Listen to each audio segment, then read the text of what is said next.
The Monster Hunter Wild sales are given some kind of weird numbers about consoles, as well as a GDC report. We're going to talk about the future of that, as well as what is the ideal length to a video game in this episode of Codename Good Game.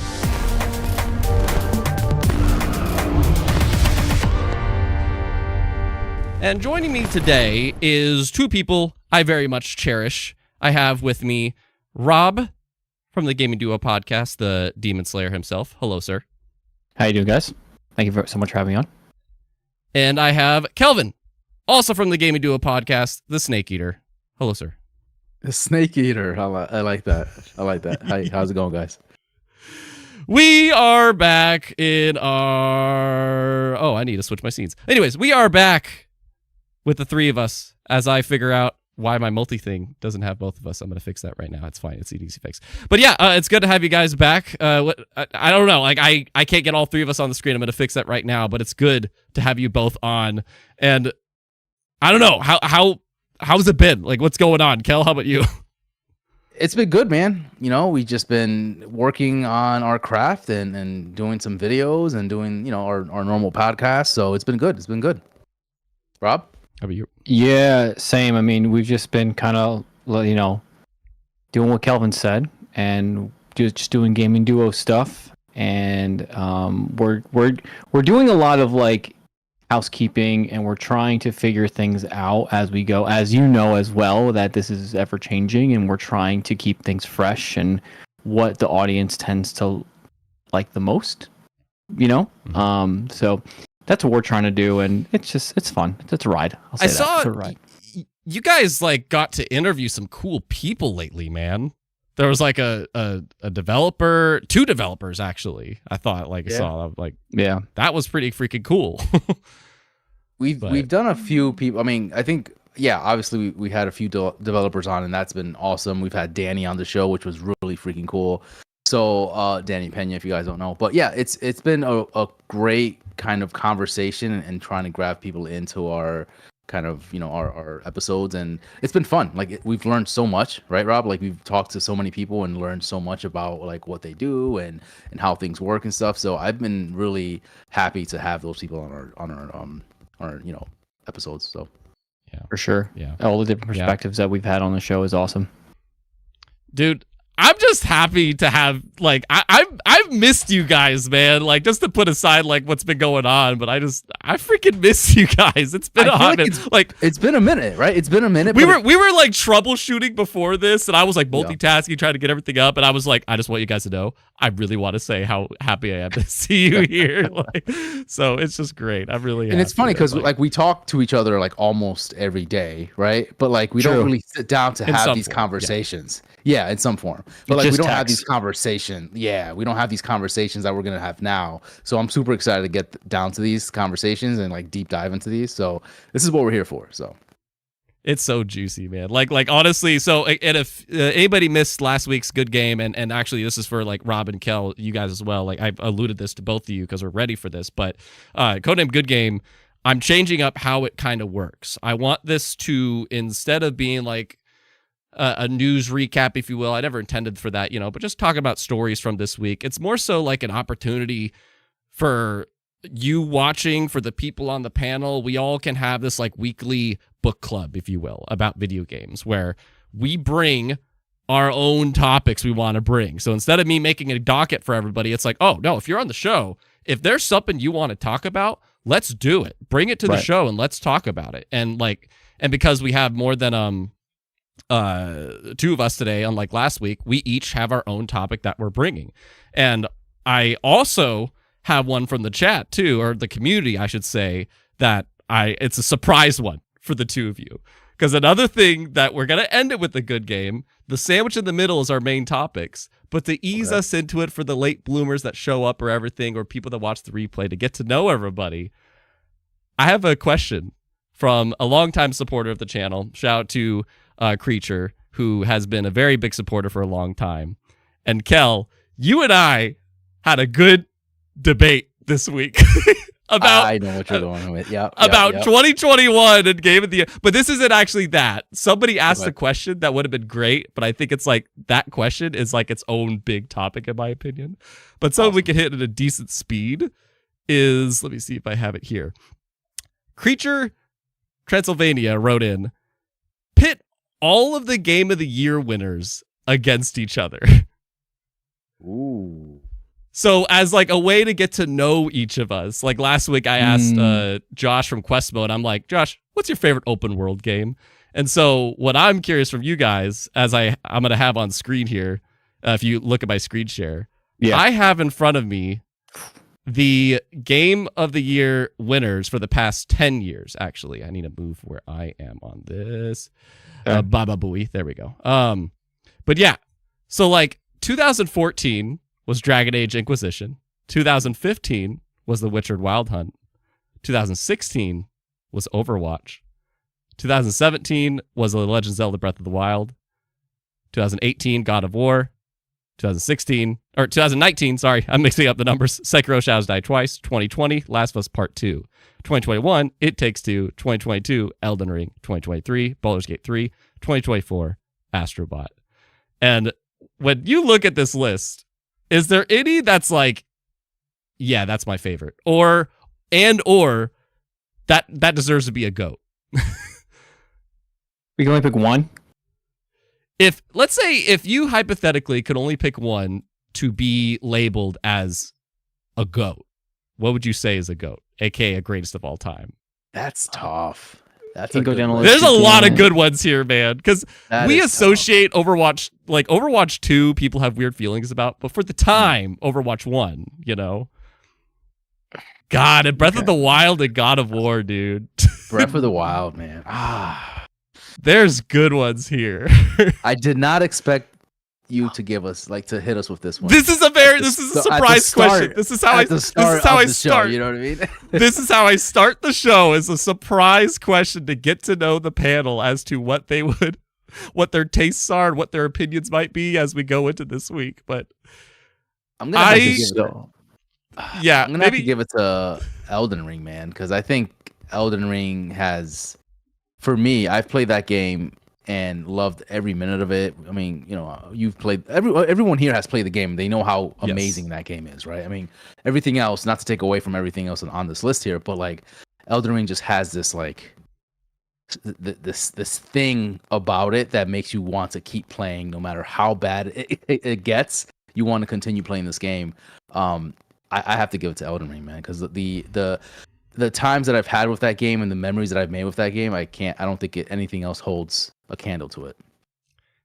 Can I, you make super valid points, but I want to bring up somebody here, Gotham Guardian, hello, should have been Red Dead Redemption 2 instead of God of War in 2018.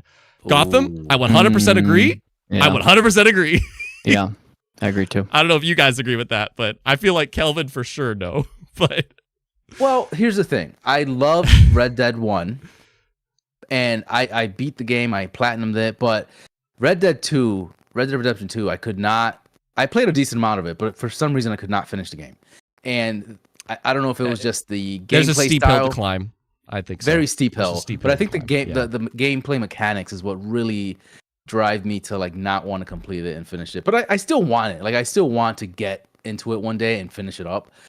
But man, it is a slow burn.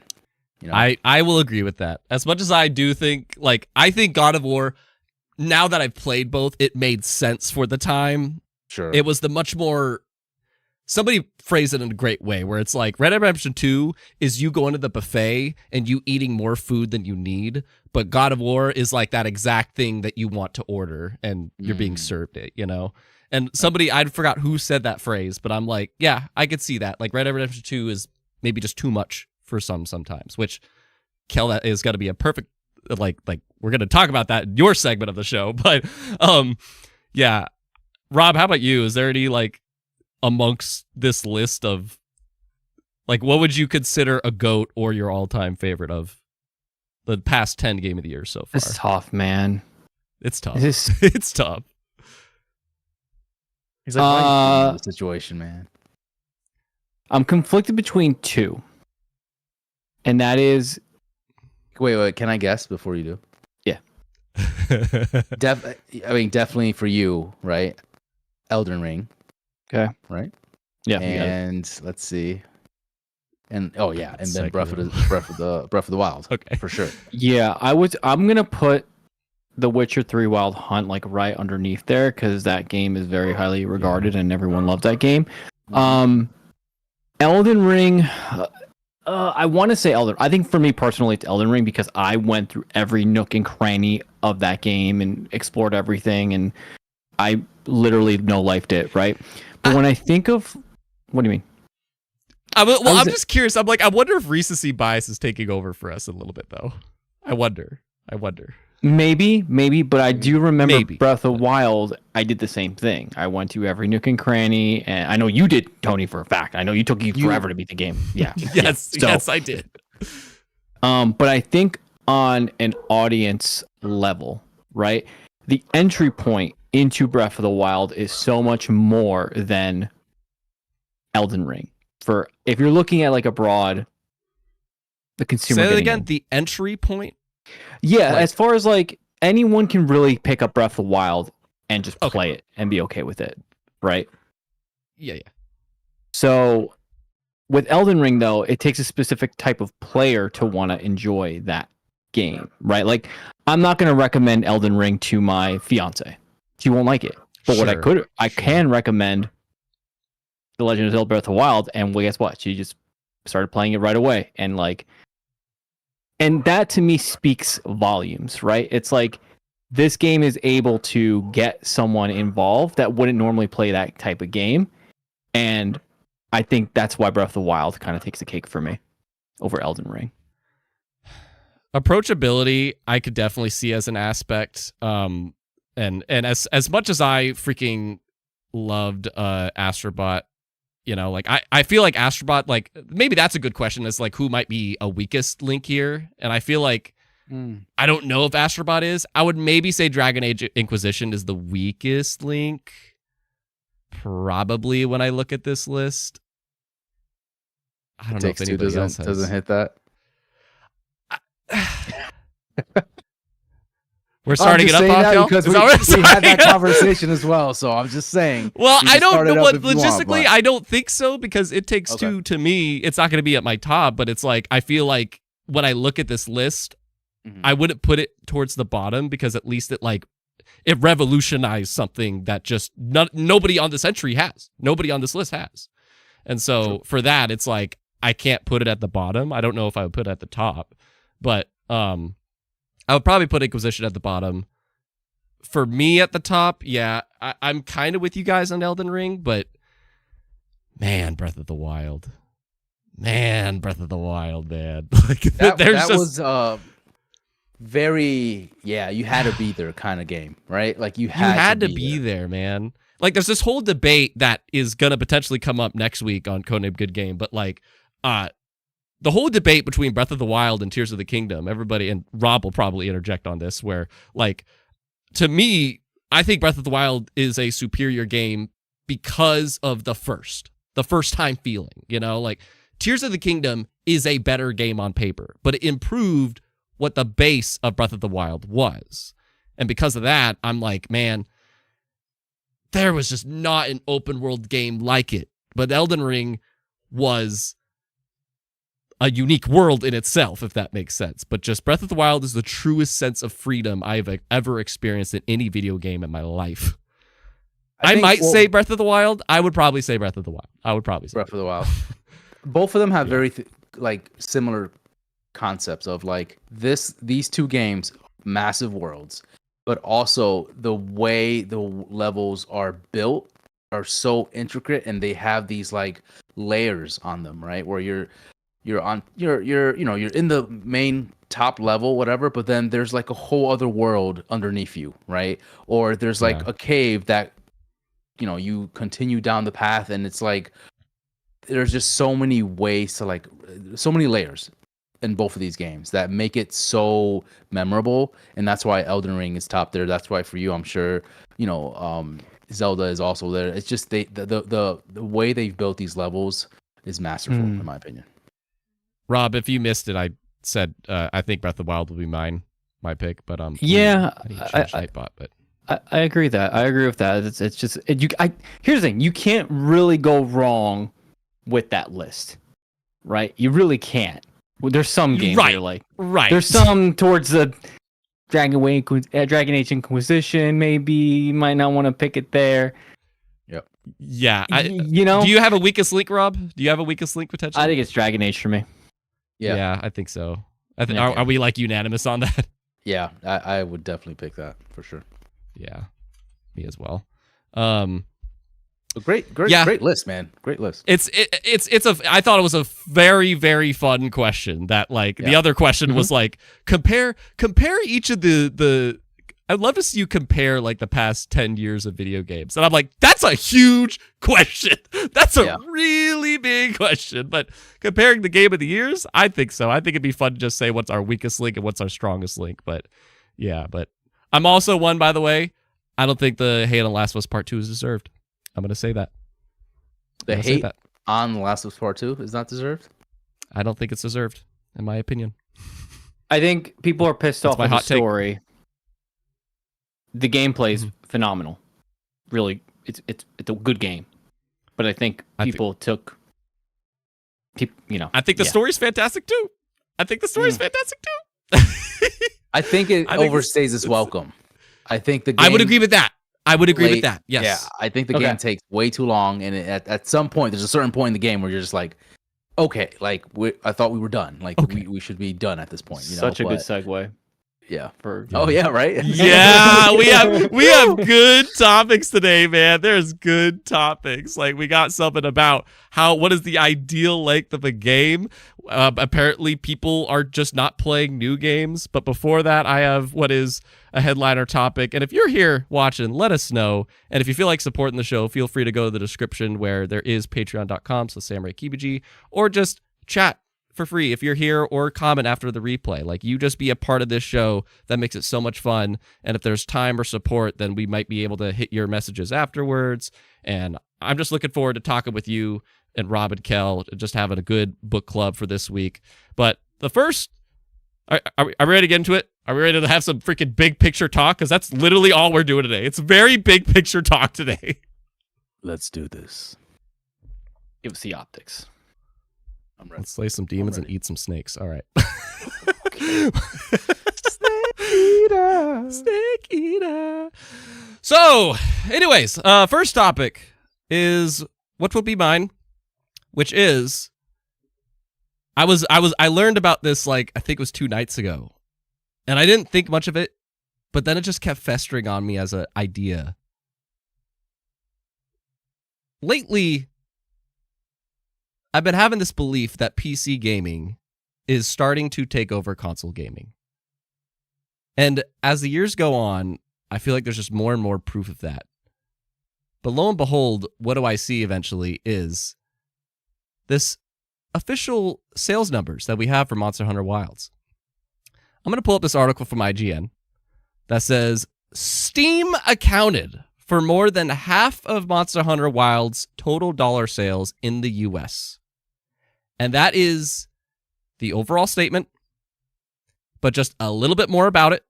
This is apparently just for the, like the title says, for the US, so not worldwide, but still. According to Circana, not only was Monster Hunter Wilds the best-selling game of February, congratulations Capcom, but launch month dollars more than doubled the total Monster Hunter Rise achieved in March 2021, to which, remembrance to Monster Hunter Rise, that was Switch exclusive, right, boys? Rise was a Switch game, so yeah. Was. Yeah. Now it's on all the platforms, yeah. Right. So this is saying Monster Hunter Wilds more than doubled that. I wonder why. It being on 4 platforms at once could potentially help with that. But what I think is really interesting is it says Steam accounted for more than half of Monster Hunter Wilds' total dollar sales. That despite a lot of high-performance issues on PC, apparently, from the reviews. And it just goes on and on about this, but there's something about that to say, in my opinion. Yeah. Like later on, he says, Zeldik it's been pointed out to the PC platform growing in importance while publishers wait for Sony and Microsoft's next moves, and with Nintendo 2 waiting in the wings. We have seen PC become more and more important part of what used to be a console business, and I wouldn't be surprised to see that trend continue. Of course, there'll be a new console generation, but I add here, but what's the point? If Monster Hunter Wilds sold more than the PlayStation 5 copies and the Xbox Series copies combined in the US. Combined! Steam sold more than both those combined. And I'm curious what you guys have to think about that. Is this here's the first question. Is this a Monster Hunter Wilds thing? Or is this a general thing? Like, did Metaphor do this? Did Dragon Ball Sparking Zero do this? Is Assassin's Creed going to do this? I don't know. I think it's a mix of things. I think that I think this game was marketed really well. I think they did a really good job with the marketing. They went out of all the Monster Hunter games, and this is for me personally, so I don't know, but this is the first one I've gotten into and played. Like, I've actually gotten into this game, and that tells you something from someone that never played Monster Hunter before. So they were able to reel in a huge amount of new players through that marketing. I think that obviously the PC side has to play the huge role, but I think I have to give their marketing team huge. And every single showcase, every single thing that you saw, Monster Hunter Wilds was there for the most part, right? Showing a new trailer of some sort, showing off new weapons. So I think that's a big part of it. Yeah. You're right. They show up at literally every possible chance. I feel like Monster Hunter Wilds. It didn't push Deathloop levels, but it tried to do its best to be at like every showcase, basically every showcase. So that's very true. But I'm more so like, so Kel, from your side, like aside, because I believe the success for Monster Hunter Wilds because it's freaking Capcom, and it's like it's not an exclusive release.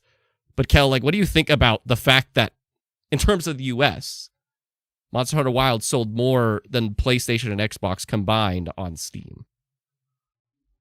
Yeah, it's an interesting take because we're seeing the rise of, companies now moving towards non-exclusive titles, right? And now we're more towards, hey, we're moving all of our all of our titles to, becoming multi-platform. And I think that's the move. I think obviously it makes sense for Monster Hunter. It makes sense for Assassin's Creed Shadows, right? I think even on Steam for Assassin's Creed, the highest peak was like, I don't know, you guys can tell me if I'm wrong or not, but it was like in the 30,000 or 40,000, something like that. So like it makes sense for, moving your games to different markets because, no longer is the time where everyone is stuck on one console or kind of like pushing towards one thing. Now it's like we play everything in every type of, device. So it's like we need to make sure that everything is pretty much covered, right? And so I think they're doing a brilliant job, like Rob said, marketing this game.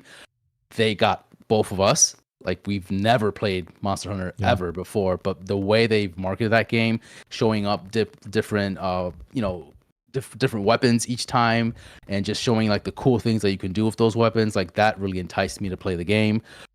So yeah, they're doing a great job, and I think for me, it's interesting to see how looking back at Monster Hunter World, right? I think that was like the first Monster Hunter game that really blew up into, becoming what it is right now, and seeing how Monster Hunter Wilds is now. Now it's like, this is not technically a household name, but like many people in the US know what Monster Hunter is because of Monster Hunter World. But so,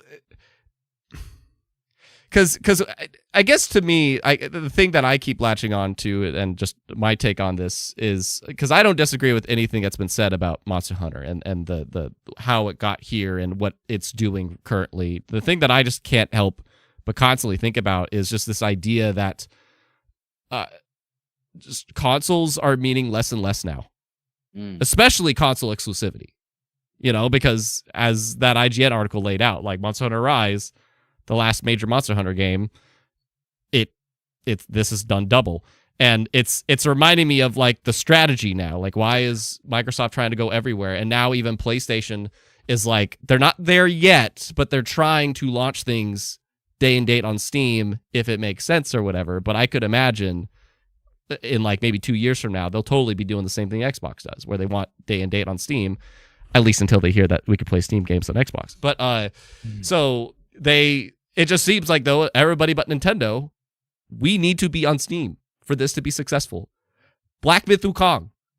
Let's get over 1 million concurrent players on Steam. Metaphor. Let's have Atlas's biggest launch ever, thanks to Steam. Dragon Ball Sparking Zero. Let's have the biggest fighting game launch of the past year over games like Mortal Kombat 1 and Street Fighter 6. How does that happen? It's because of Steam. Steam is becoming this juggernaut, and I just think it's really interesting that the majority of the people, in terms of the US, again, US, but the majority of the people in the US are playing this game through Steam. So I don't know. That's what's really interesting to me. It's just the transition to how PC gaming is just becoming. But I feel like we've seen that happen throughout the years. Like, to me, this makes sense. It is massive numbers for sure, but like I think it's just been kind of like in the cards for quite some time. We're seeing, like you said, all these titles doing so much better on PC, on Steam, for example.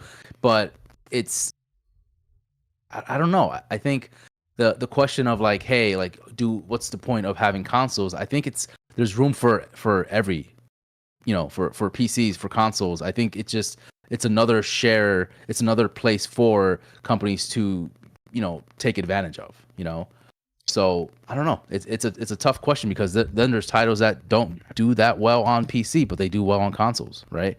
I mean, I can't think of a game at the moment, but like another point for you, right? Helldivers did amazing on PC, right? That's Helldivers did better on Steam than on PlayStation, and that is a first-party PlayStation game. Yeah, that is a first-party PlayStation game, but it did better on a different platform.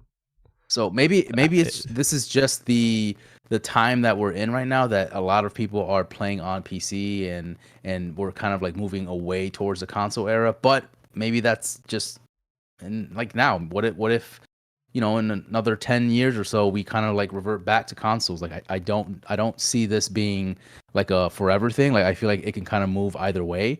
But for now, yes, I definitely see the era of like PC gaming is definitely thriving right now. I still think Steam at some point is going to take over everything, man.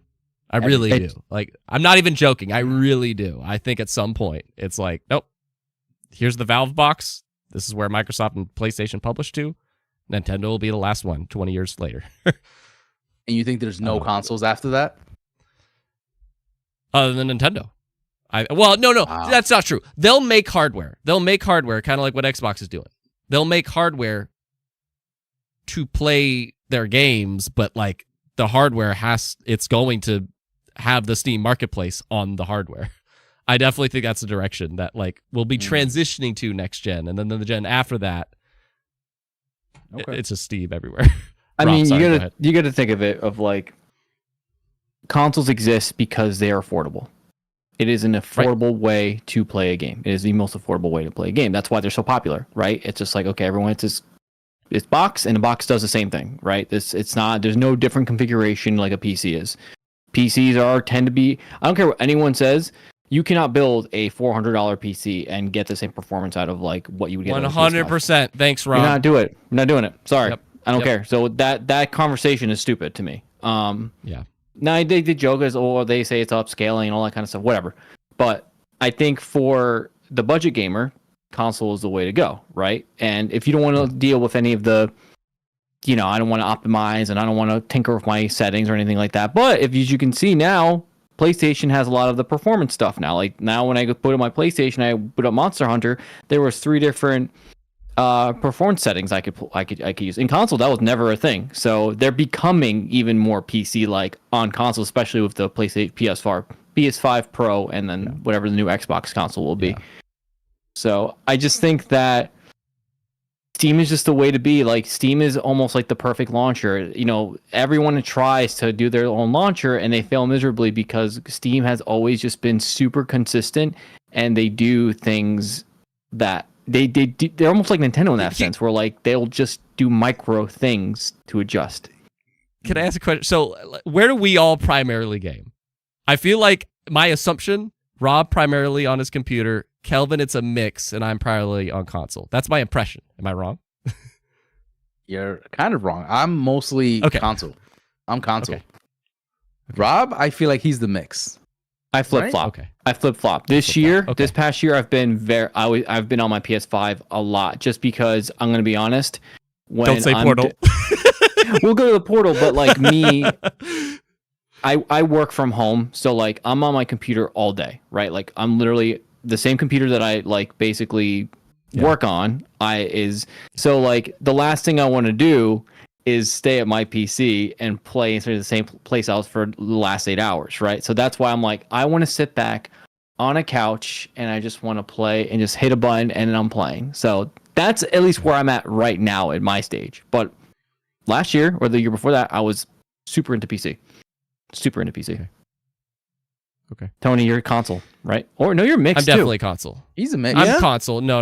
Like if Really? I'm like 90% of the time on my console. 10% I'm on PC. Lately, the only thing that I'm like excited about on my PC is Helldivers 2. That's it. And I tell you what, the second that Steam is on the console, I am going to be so excited to play Helldivers 2 on a freaking TV. Anyway. So the finals you've been playing on console?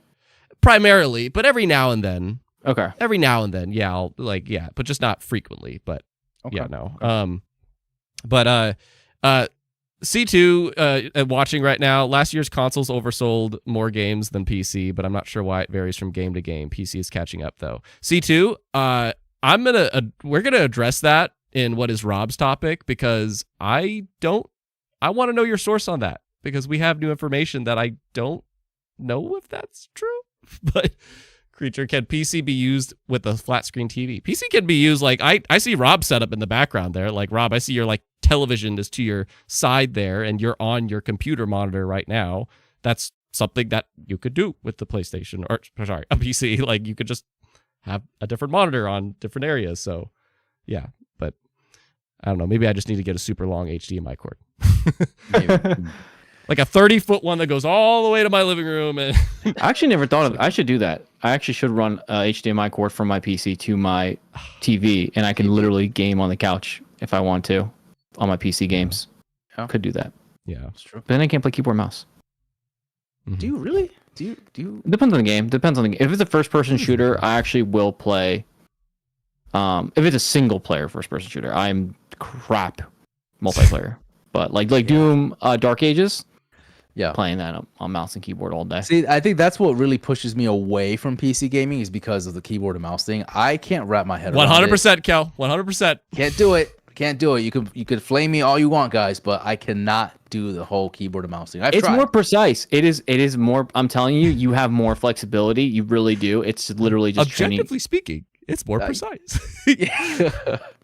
I don't know, man. I gotta do it. Like, there was the time that I got like a finals preview, which was so excited. It's like, yeah, you get to play season 5 early or whatever. And then when I did it, I was so excited. And then I was like, how come I can't use my controller? And then I emailed like the marketing team, and they're like, it's only built for mouse and keyboard. I'm like, fuck. I was trying so hard. I'm like, I can't do anything. But I eventually got used to it. But I'm like, my wrists hurt. Wrists hurt. Yeah, I don't know, man. So. I feel like there should be some type of like, I don't know, some teaching grounds of some sort, because like I just can't do it, and maybe it's just me, but I just can't do it. I just can't do it. Teaching grounds. I want to. So honestly, Rob, your topic transitions perfectly with mine, in my opinion. So let's go to yours. So Rob, you have a topic that you brought this week for Codename Good Game. I want to let you like introduce it though, if you don't mind. Or yeah, so that's the idea. By the way, I forgot to tell you guys, I would love for like each of us just kind of introduce our topic. You don't need to go detailed. You could be 30 seconds. You could be 2 minutes. But yeah, so Rob, what's your topic? Yeah, so essentially my topic is that more people are playing older games on PC last year. They're playing old games. They're not playing new games, essentially. 67%, and this is from Video Games Chronicle. 67% of PC players last year stuck to a game that was 6 years or older. I think it was only 14% or so that were new. Sorry, 8% were on 2024 releases for PC. So we're seeing these giant numbers, come up like, oh my God, there's so many players on Steam. And meanwhile, it's only a tiny fraction of the actual player count on PC that are actually enjoying these games. Some of the games that people were playing on were Counter-Strike 2, League of Legends, Roblox, Dota 2, Call of Duty, and Fortnite, right? So people are just not leaving these games. So that's really, really interesting, because if you flip on the console side of things, it's a little more in the newer games' favor, but still only 44% of people on PlayStation were playing at 6+ year old games. So that's crazy. It is a crazy stat. So what do we know here? We know that on PC, they're playing older games. On console, it's more, I would say it's more 50-50 where people are playing the older games, but they're more inclined to play with the newer titles, which is what I do. If it's a new title, I'm going to probably play it on my PlayStation 5. That's just where I gravitate towards. Right. So can I emphasize a point that you brought up? Because I just want to emphasize this again, because I have the article now on the stream, and what this says is it's not just 6+ year old, like over 40% 6+ year old, but it says 25% was from 2 to 5 year old games. Right. Only 8% on 2024 releases on PC, and 15% on consoles. That's crazy. That is how many people played brand new releases last year. Sorry, keep going, Rob. So I do want to say that let's take a look at kind of like the history of PC, right? Like what was primarily on PC? It was very you think MMOs, right? World of Warcraft, Final Fantasy 11, Final Fantasy 14, right? That was mostly the player base. Those people tend to just keep playing those games, and they just see your PC as okay, this is what I used to play this game, and that's pretty much it. And those games take so much of your time, right? Like they're just ever evolving. They're just always there. And there's always content, whereas new releases, once you play the game, you're done, right? So that makes a lot of sense to me, because a lot of people that I know on PC they actually play WoW. They play League of Legends. Those are the games that they're playing on PC. It's just to me, I'm like, so the new release thing is actually a new thing. If you think about it, we're talking about now all of PlayStation, Xbox are putting their stuff on Steam now, right? So is it because it's so new that it's a small percentage? It's new. Man, this is a lot to digest. Yeah, this is a lot. No, Rob, when you brought this up, I'm like, no way. And then I looked into it, and I'm like, oh, this is a good one. Just out of curiosity, was this topic just out of spur of the moment, or did you look at were you searching for a topic like this? This was kind of something you brought up, because I find it so fascinating that you brought this topic up, and then this is a very current today news that you brought up. I'm holy shit! It is from GDC, which is happening this week, I think. Yeah. So that's why. Yeah. So it came from somebody at GDC, which is a game developer conference, So that's where this comes from. So that's why it happened. But sure, I'm with Kel, and it's I don't know if it just came across your feed, Rob, but that's interesting if it did, or if it didn't. I mean, but regardless, I didn't hear about this either. Yeah. Regardless, there's a lot of really great stats here. I think what I take from this, for the most part, is that personally, I think video games are thriving to a certain extent right now, the video game industry, right? Where you have these games that, the big thing, right? Many developers want people to be in the gaming space, right? We want people to stay to play games, right? And that's happening. You have people playing games, and kind of the retention rate is high, but the players are not spending enough money buying different types of games, right? That's the issue, right? Because you have these kind of isolated things here of isolated titles that kind of keep that keep your time, right? You have Dota, you have Fortnite, you have Roblox. So those are games that are going to continue keeping your time and keeping you invested in their title.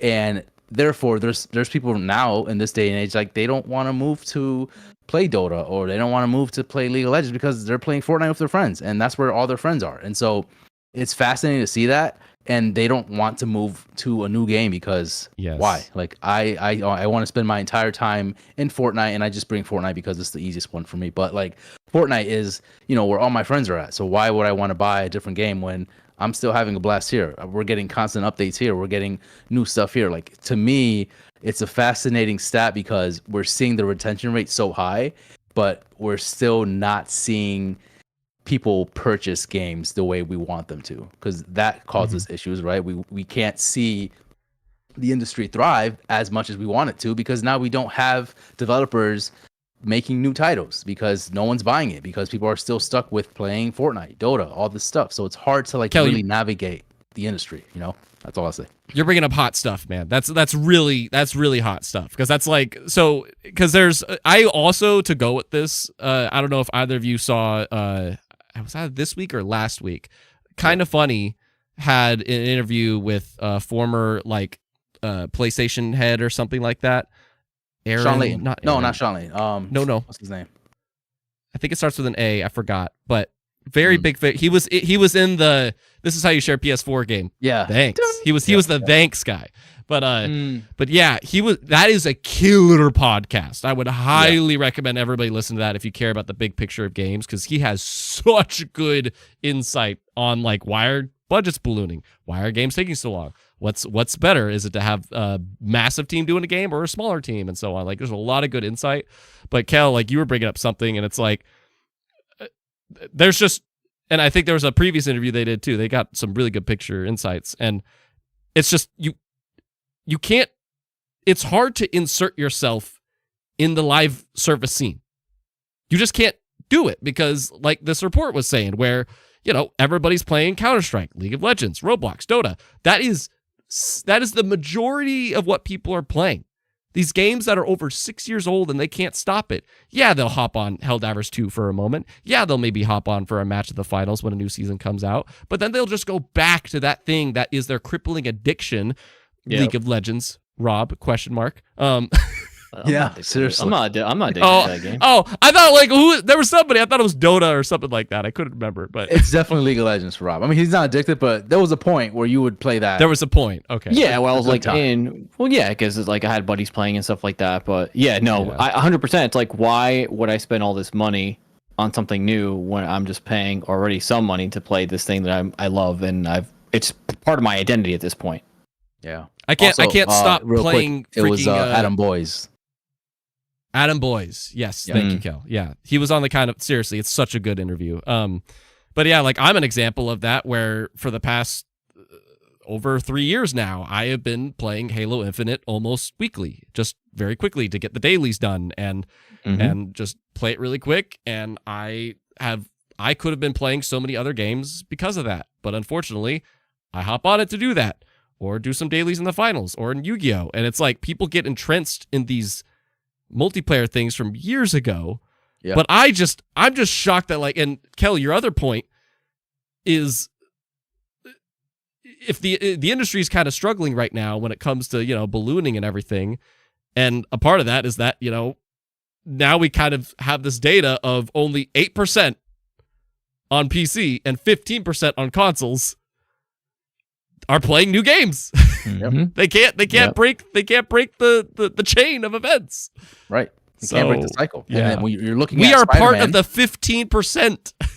Right. You're looking at a game like Spider-Man that was like a budget of what, 300,000 or something like that? Like, no, 300 million. 300 million. I'm sorry, 300 million. Like obviously you can't compete with that. Like there's no way you can compete with something like that where your budget is that high, and you're probably selling, obviously Spider-Man, the name kind of sells itself, but if it's a new developer, a new title, like it's a very hard industry to get into. And so if you're not like, breaking records, like if you're not kind of breaking that mold, you're probably left out in the dust most of the time,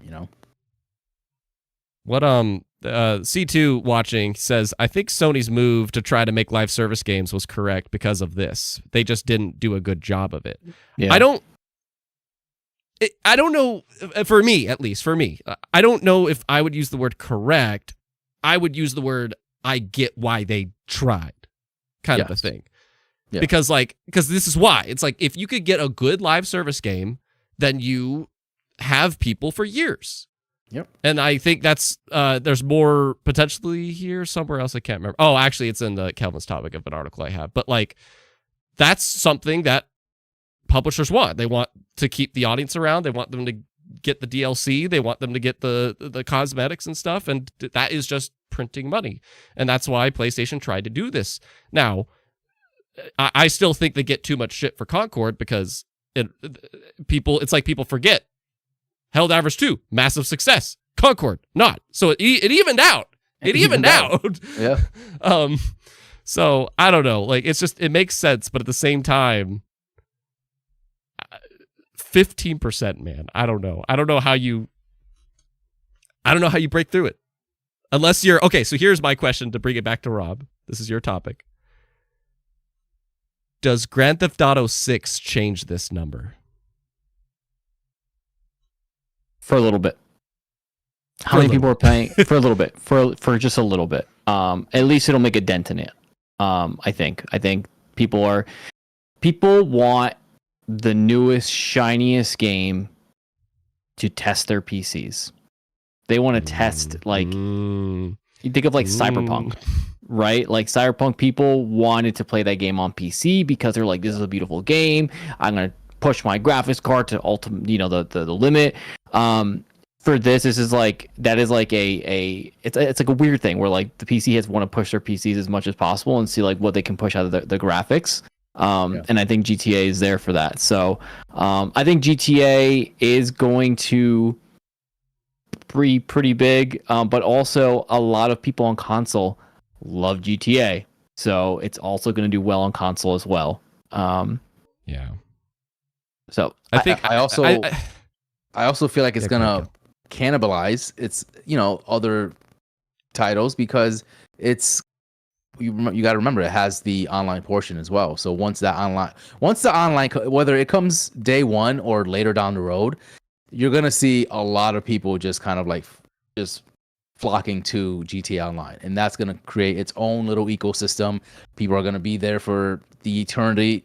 Like, I think there's people that are still playing GTA Online right now, and it's been like over how long has GTA Online came out? Like, there's just so many people playing that game, and like once they release GTA Online for GTA 6, it's over, man. Like, I don't know. I can't wait to see. I think, because one of those games, like, they didn't list it in this report, but I think there is a crap ton of people still playing GTA Online, Yeah. And it's one of the top on Twitch. Yeah, there exactly. Yeah. And so, and it's funny because in these interviews I've been hearing with people, there's been multiple that are literally saying like GTA 6 could actually like save console gaming, which is a bold statement, but yeah, I want to read this part from this article for Rob's topic. The report also stated that yearly console revenues spent on full price games, so like brand new 2024 stuff, totaled around basically 19.9 billion, which says, and this is where C2 earlier, I'm curious what you think about this, which it says it's down 14% compared to 2023. So console spending is down by 14% since 2023. But they also said they put this down to 2024's inability to match 2023's strong release slate, which I think the three of us have said on record, 2023 was an insane year for games. It was. But still, like, console spending is down 14%, and it's also PC is on the rise on the same time. So there's that balance act. But when GTA 6 happens, currently no plans. I wonder if like that number of the 8 or 15% not only are playing a brand new game, but they're also playing something on console, which is addressing like my topic too. So I'm very curious, like, how much GTA 6 shifts the market, because people are literally saying it is planned and reported and probably will be the biggest entertainment release of all time, like over Avatar and Endgame status. So, and I'm like, are you serious? Yeah, I believe it. Like, yeah. So it's such a scary conglomerate. Like I feel bad for developers knowing that GTA is kind of like lingering, just waiting It's to looming. release. It's like a big storm. Yeah, it's Just release looming. it so we can get on with our lives. Right. I mean, we all know GTA 6 is coming out in 2026. All right, so they have some time. All right, so we're good for now. I do have a question for you too. Okay. I want you to imagine in your brain, a gamer, in your brain, just put in your brain, in I picked GTA 6 as a fantasy critic. Yeah. Okay. Nope. What a gamer Sorry. room looks like, or where they're playing at in the early 2000s. What is that room? What are they playing on? What does that look like? Kelvin. Very interesting. What does that look like? What does it look like? You walk into someone's room, and they're sitting down, and they're a gamer, and they're playing their games. Like a beanie chair, like one of those little bag, like one of those beanie chairs. Like if I did this example, I would just say like, yeah, I was in my room with my tube telly TV on my GameCube. You know, that's what I would be doing, and I'd just be sitting on my bed, or like Kel said, in a beanie chair. Yeah. Okay. Now, what does a gamer look like in 2025? What is in their room? Yeah. They're on their mouse and keyboard, downloading mods, getting on Steam, and being on Discord, being like, anybody getting on tonight? They got not bothering with public chat. Yeah.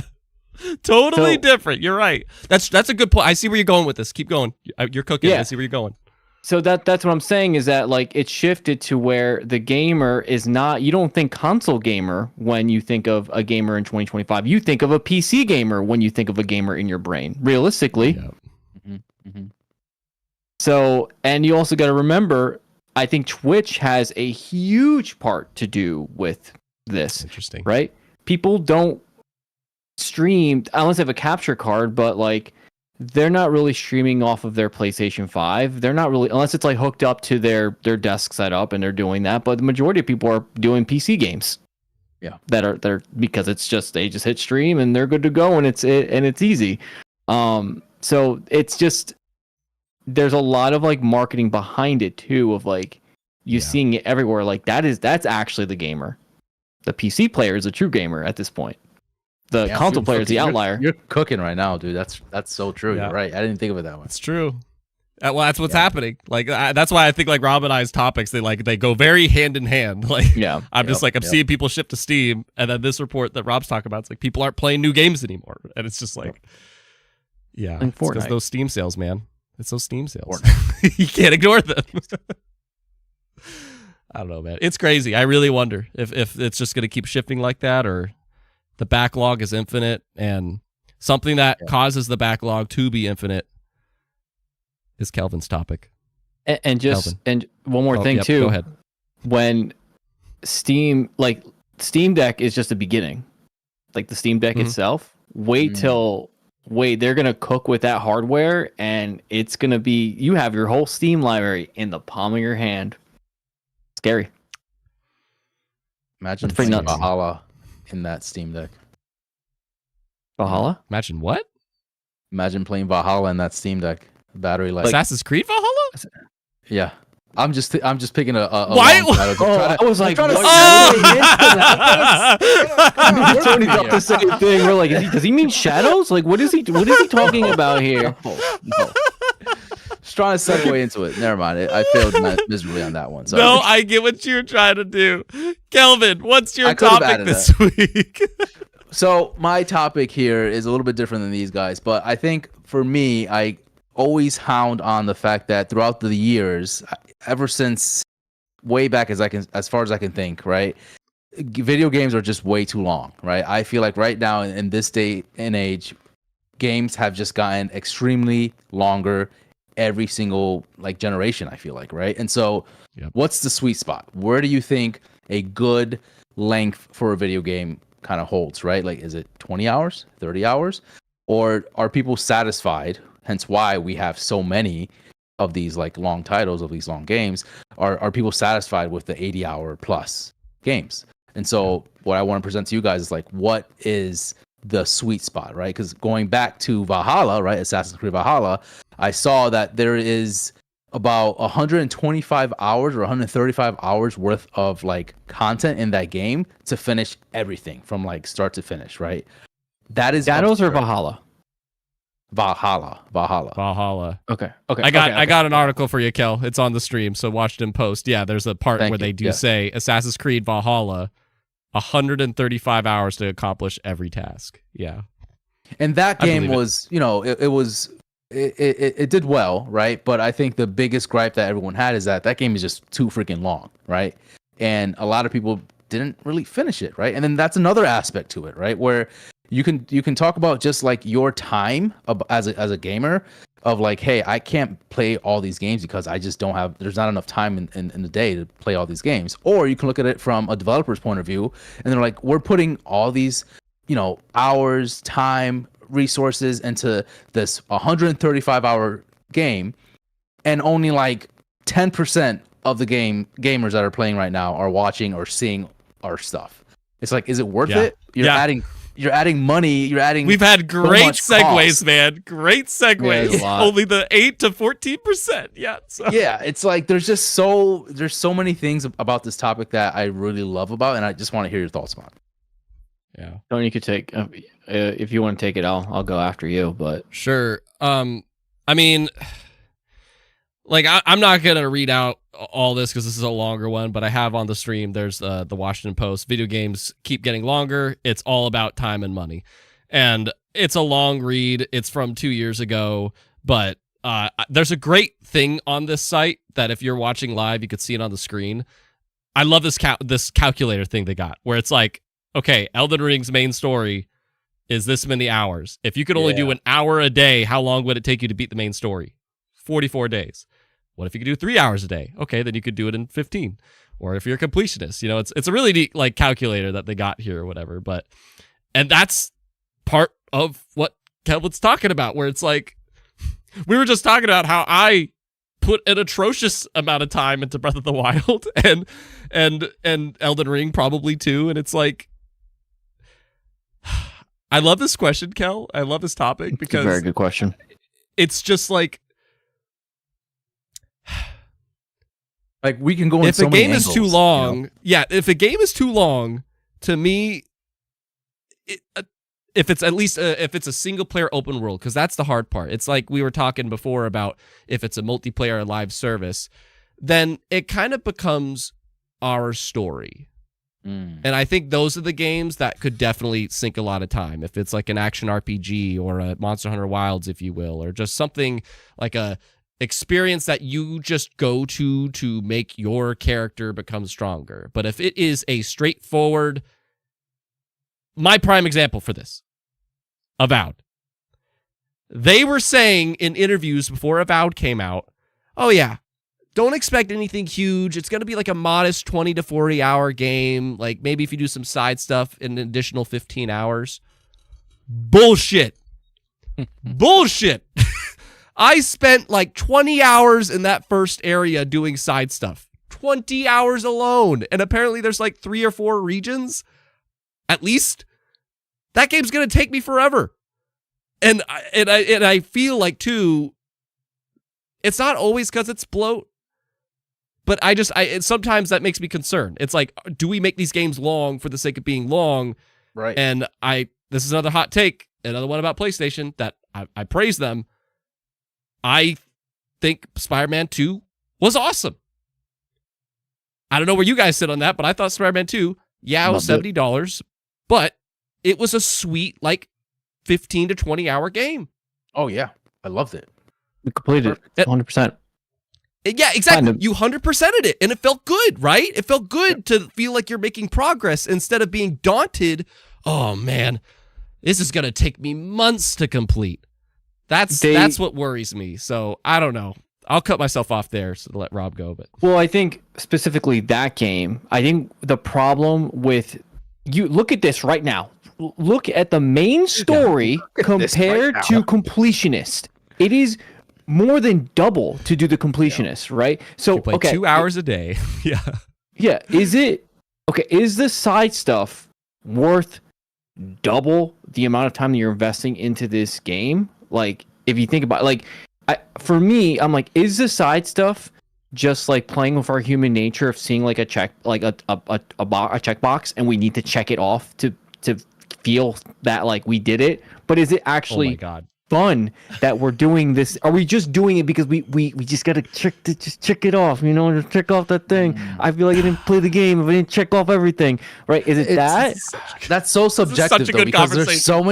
there's so many Yeah. people that love Ubisoft games for that specific reason. There's people that are like, I love checkbox games, like I love to just check it off, like just go from like point A to point B, check this off, and boom boom boom. There's other people like who play Elden Ring that love the exploration part of it, and they're like, yeah, the 49 hours that I spend two hours a day, that is 100% worth my time to be, you know, to complete the entire game. Like I want to explore every nook and cranny. I think that's you, right? Like you wanted to explore everything about it, so that made you want to continue playing and complete it as much as you could, right? It depends on the game. It really depends on the game. So we'll just take this list. Elden Ring, yes, every nook and cranny. Wow. Yep. Horizon Forbidden West, no, didn't even beat it, right?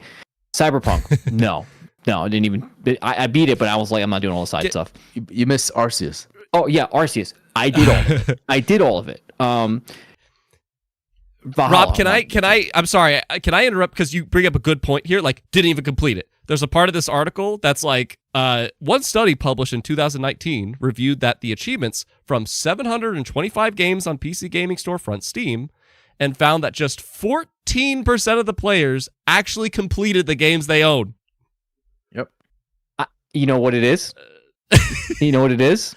I want to see the difference between PlayStation and the trophy system versus this, because I think the trophy system is a very good system for completing your games, right? You get something that's neat and you're trying to achieve something. You get that little bing, like you did it, right? Whereas Steam, I know they have something, but I think PlayStation did a really good I job wonder with if this is about like if there's if it's like being for PlayStation Platinuming, or if it's just like there's a metric that they can read when the game was beat and the achievements that signify that. Yeah. I wonder what they're reading here, because but that is, I feel like I believe that though. That is a very common thing. I think people just buy a game and they start it and they don't finish it.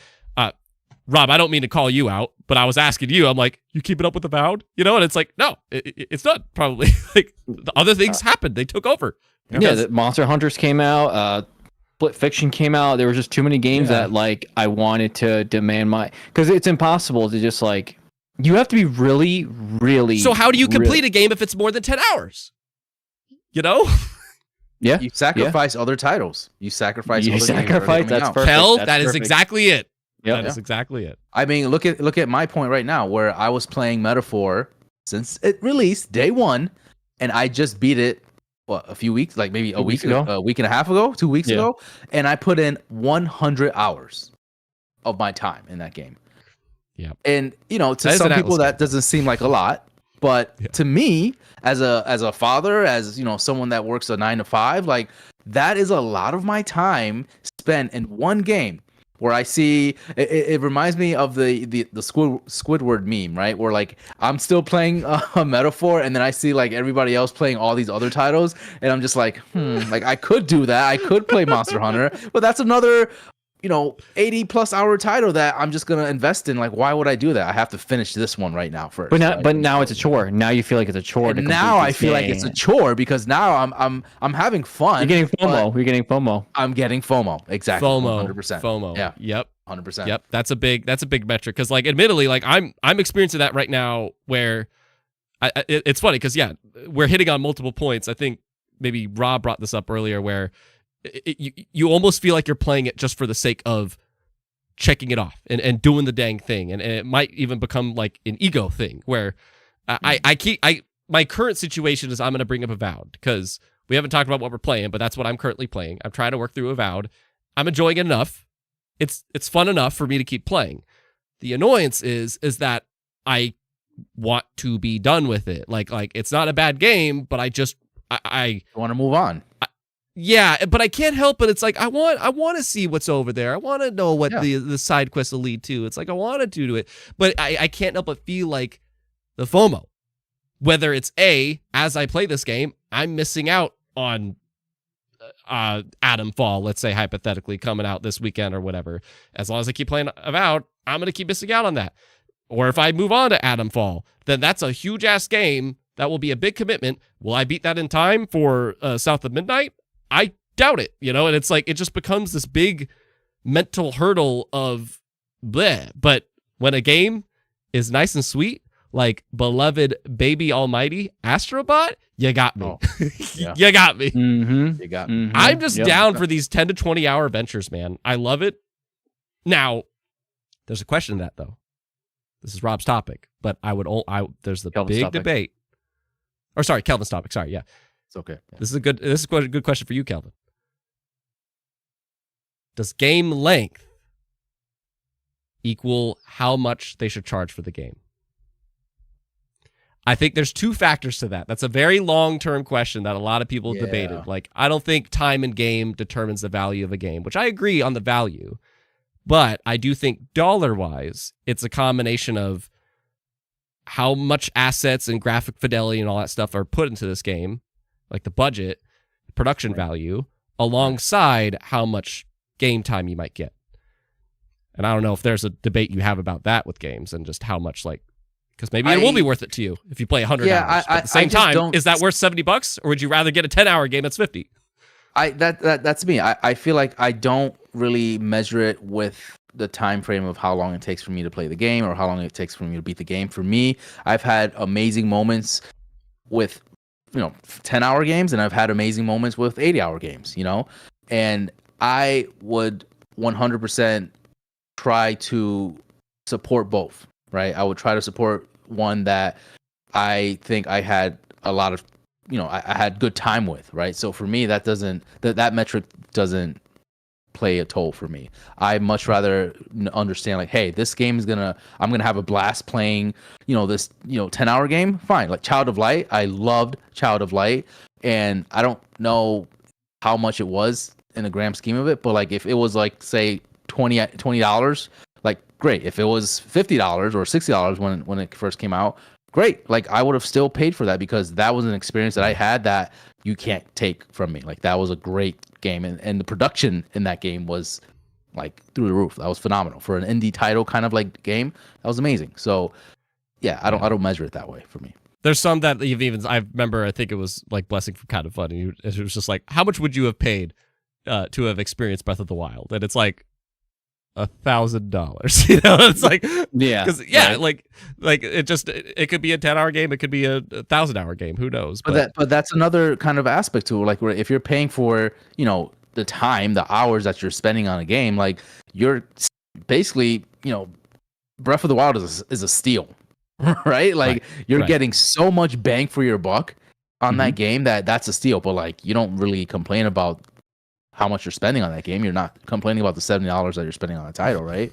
But to come back to the topic, though, this is where like Tears of the Kingdom and I get angry at each other because, as you said, I agree. Like, you get so much bang for your buck in that game. The issue I have is, if I want to see everything in this game, it's going to take me a millennia. Yes. It's going to take me a millennia, and I want to see it all. But if I'm going to see it all, I have to skip this new release. I have to skip this new release, and so on and so forth. And it's the FOMO. It's the FOMO. It's the ego. I don't know. It's a lot. I just don't want developers to be forced to do this. I just don't want that. Don't make your game long for the sake of being long. Right, exactly. You don't need that, And I feel like it was in the era where Metal Gear Solid 5, Phantom Pain was coming out, where like, Kojima didn't necessarily need to make this game like extensively long, right? But he did. But that was just kind of like where the atmosphere or like the industry was going at that point, right? Like, there was a lot of titles. Like, again, Breath of the Wild was the same thing. Sandboxy, exactly. And so it's like, you don't need to do that, But I was going with something else. I completely forgot what it was. But yeah, it sucks. Oh, I was gonna say, I love the times where, that there was like that summer drought moment where we just had time to finish games, like to kind of finish your backlog. That doesn't Dude, happen anymore. it's nice when there's a drought now. Yeah, you're like, thank God. Like, I get to. But like you knew there was a drought in the summer. There was nothing coming out in the summer. You know what I mean? Like there was a good portion of like, yeah, summertime. There's nothing coming out. So let's just like try to get as much game time from like your backlog as much as you can. Right now, it's like it's sporadic. You just can't tell when like everything is coming out in every single direction at this point. Can I read this part of the article? Because like I see, Rob, I want you to say what you're about to say, but it's literally what Kelvin's saying. It's from this article from the Washington Post, and the guy says, "I can't really remember a stretch of my life where there's been so many games always coming out." Treffus40 said, "I probably had 10 games total for the entire duration of the Super Nintendo. The entire duration of the Super Nintendo. Now, at any given moment, I have 3 times that." Like, that's what it feels like, though. At any given moment, I have 3 times that. What are you going to say, Rob? I was going to say, you know who this isn't a problem for? PC players. 67% of them, because they're just playing the same game over and over again. They're playing the same game for the past over 6 years. Yeah, so they're not getting bothered by these new releases. They're not having the problem that you're having right now, where you're like, I need to complete this game, or I'm getting FOMO, right? So it's just we're creating the problem. We're like, we gotta play, but like that's true. We're creating the problem. That's true. I will say that. Yeah. So like, maybe we just need to take more of our time with our games and just enjoy the ride, I guess, and just you know, I don't know. It's hard. I mean, it's so hard. I mean, shout out to Onyx, who I think is here. Like he has a great way of thinking of this, where it's just like, I'm a dad, and because of that, I have to really just be selective with my time. Like right. I Game Pass, the things don't interest me. Say what you want, whatever. But like, or if I get PS Plus Extra, like I see people say like, I don't want to get those things because I just want to get the games that I must play, and that is it. And I just need to surrender this idea that I should experience all these other things. Like, that's what you got to do today. But hard times, man. I just don't want people bloating. Yeah. 100%. What? Do you real quick though? Do you think we're leaning towards that direction? Are we heading towards a direction of less bloat in our video games? I mean, I don't think I so. don't think so. Like, yeah. I almost feel like Ubisoft was kind of hitting in that direction with Assassin's Creed Mirage, right? Where they were like, oh, let's put like a little smaller bite size, but I don't think that did well. And so I feel like they're just going to go right back. Like, obviously Shadows is a pretty lengthy title, but I kind of wish we saw that direction heading back towards like, hey, let's put less bloat in our titles and just create more of a, you know, more focused titles, you know. But, I think we'll see that. I think we're leaning towards that. I mean, you look at Wukong that came out. That game didn't really have any bloat, and it was one of the highest congruent player counts on Steam, right? Yeah. Like I think we're going towards that. I think there's you're going to see a lot more people that want to create these more curated experiences and not dump as so many assets and stuff like that and just take forever in development. They just want to like have. I think we were talking about this another time, Tony, like on your show, where like you're seeing a lot of these like rolling out every 2-3 years versus taking 6 years to come up with a big humongous title. We've talked about this, yes, right? Yes. Like that's and I think that's like Obsidian, right? It's like that they're trying to just come Obsidian up with and Insomniac are doing the dang thing.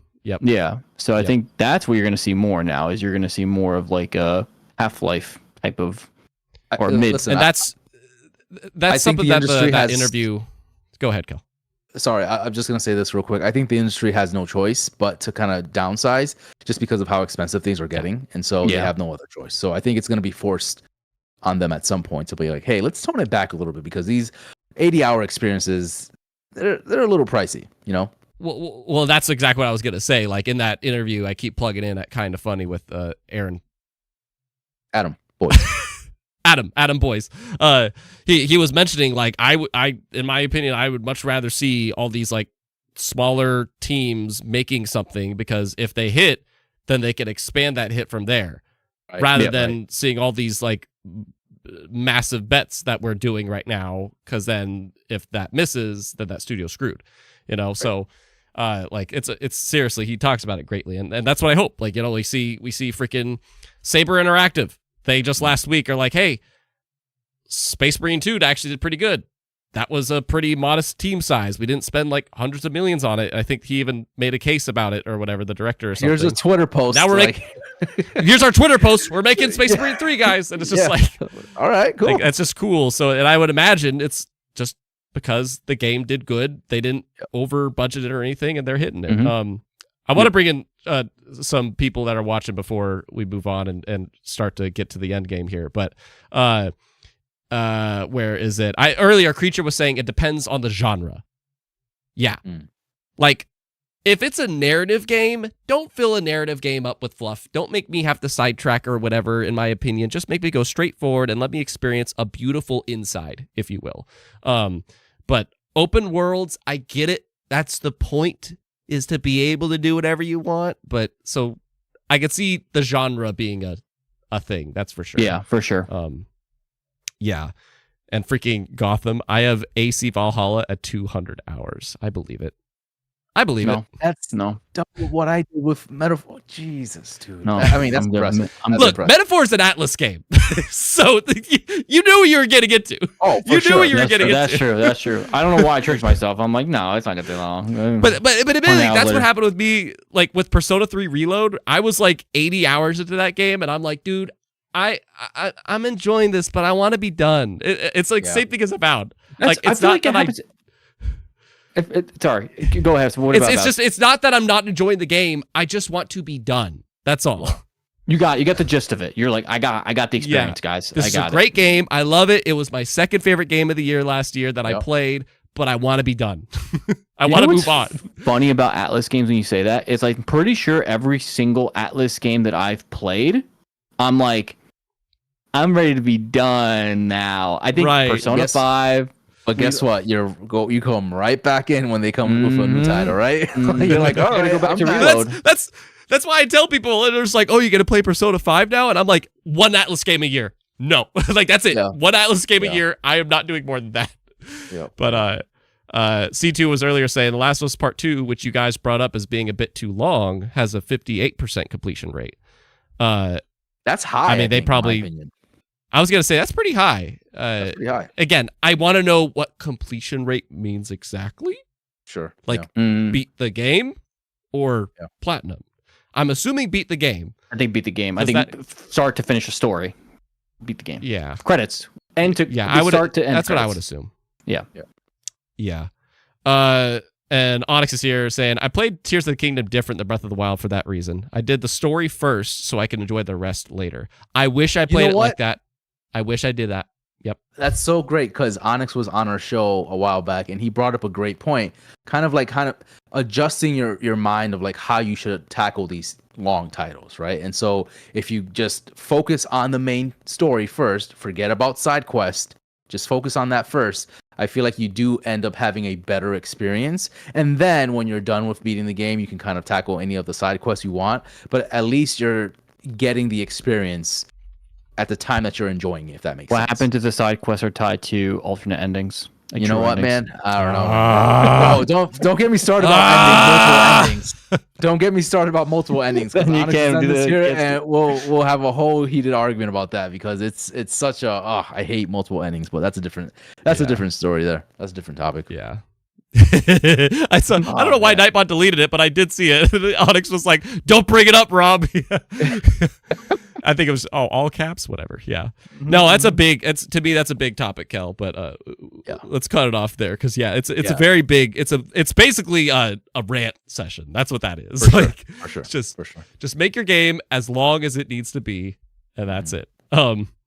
If there is any other quick things from this week we can address for you before we jump into a good game, let us know. But yeah, if there's any other thoughts about things or another topic, please let us know. Because what we're about to do is do a good game that actually, Rob, Kel, I asked next week's guests, Onyx and Nick, about a potential game for you guys to work together to figure out. So I like that. So if you hate it, you blame them. Okay. Fair. Yeah, Gotham's like, how many endings had Nier again?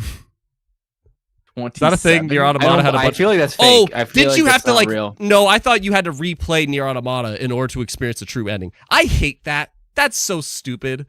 I think I've heard that before too. Like, oh, last year, the Capcom game that's the tower defense, the Kunutsugami, and the Path of the Goddess. I like that game a lot.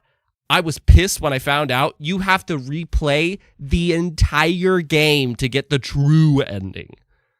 That's pissed me off. That's when I go to YouTube and I type in. That's exactly what I did. True ending, and I got it. That's exactly what I did. But what pisses me off, Rob, is that there's like an amazing final boss fight. That's so annoying. Why are they putting a barrier for you, such a high barrier for you? I don't like it. It's not fun for me. Yeah. This is not fun. Some people it's fun. Maybe some people are fun. Maybe it's subjective. It's subjective. I was like, I wish I was on right now. Yep. Man, I just don't. Unless you love the game, but it's like, don't force the people to replay. Just give them a nice, like, oh, that's a neat little bonus thing, but don't lock the true final boss fight and the true ending by replaying the game. Yeah, but it makes you play the game longer. Yeah, that's a tactic that they use, but like that's stupid. It's dumb. I don't know. No, I'm with Rob. I just YouTube it. I just YouTube it. I personally do Google it. Yeah, that's it. Yeah. Okay, let me just double check one more time before we get into this. That's the one game. Sea of Stars. The true ending was so stupid to get it. Sea of Stars. I heard that too before. What genre? Okay, I accidentally ended the Q&A thing, but Creature asked earlier, what genre do you think will win Game of the Year this year? That's a very specific question. Wow, I like that. The winning genre of Game of the Year this year. It's like we can already think, what might be nominated, but yeah, can we make that decision right now? It's still kind of early in the game now. It's pretty early. Like what genre does GTA 6 fall into?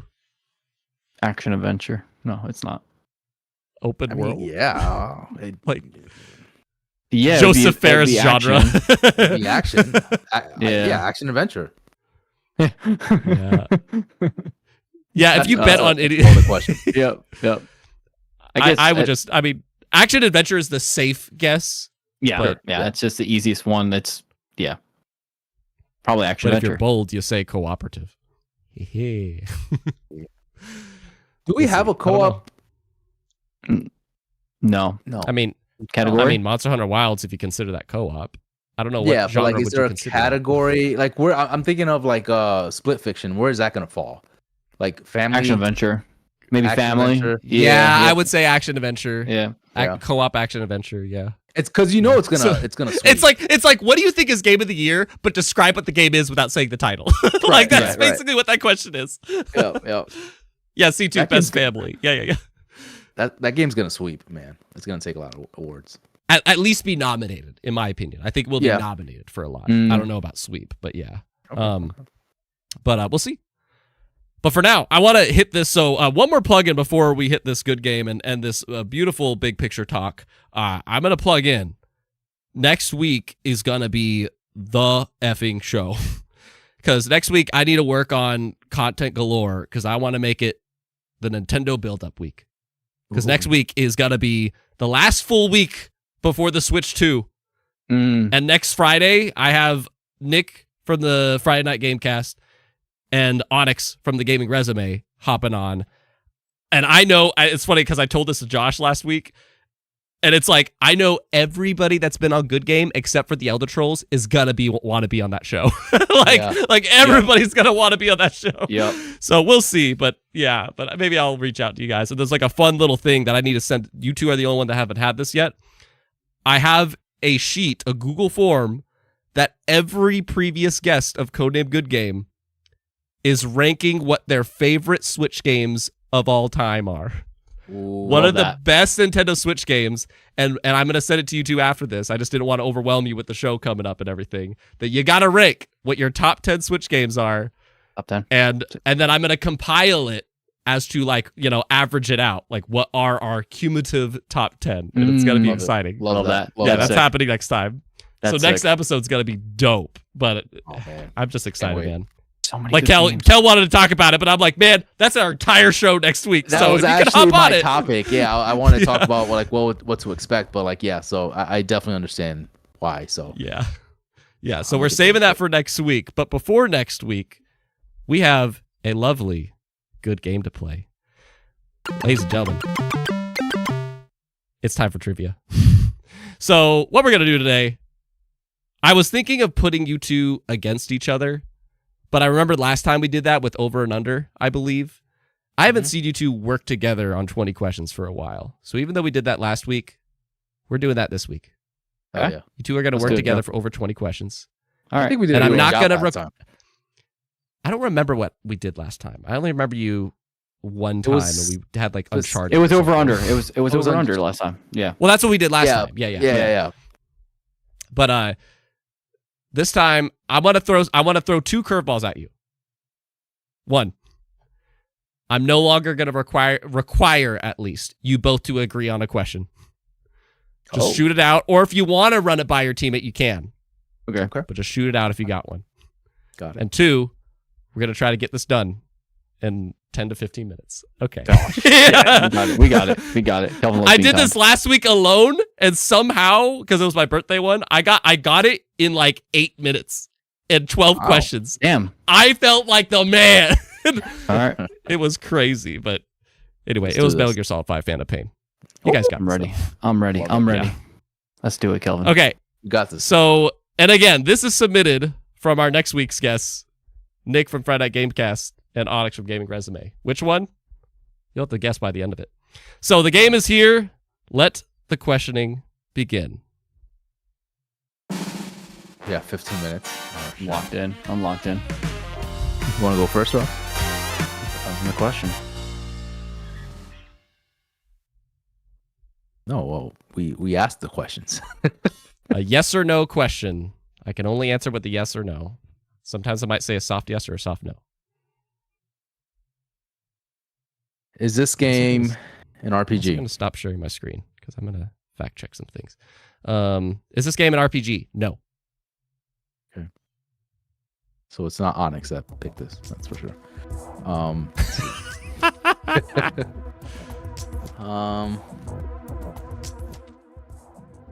Did this game come out last year? That's very No. expensive. Okay. This game did not come out last year. That's 2.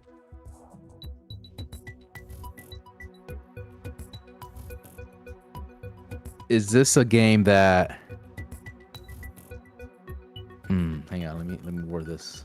Oh, I got one. Kel, Go for it. I'm not. Well, let me confide with you first before we say it and burn it. Should we ask if the protagonist is female or male? Because if he says no, or he says I can't answer that, that means it's a game where you create your own character. And that would then it's like an open. What did you world. guys ask? You asked RPG, and what was the other question? Did it come out last year? Come out last year. Last year. Yeah. No. Okay. I do like that. Fuck it. Yeah. Wait. Ask. Do we want to change it? Can you create your own character in this game? Is that better to ask? Would that, or do you think you want to go the? Will it help us? Because if he says no, we're back to like literally square one. So if we specific say female, is a character female or male? Yeah, I think I like that better. Okay.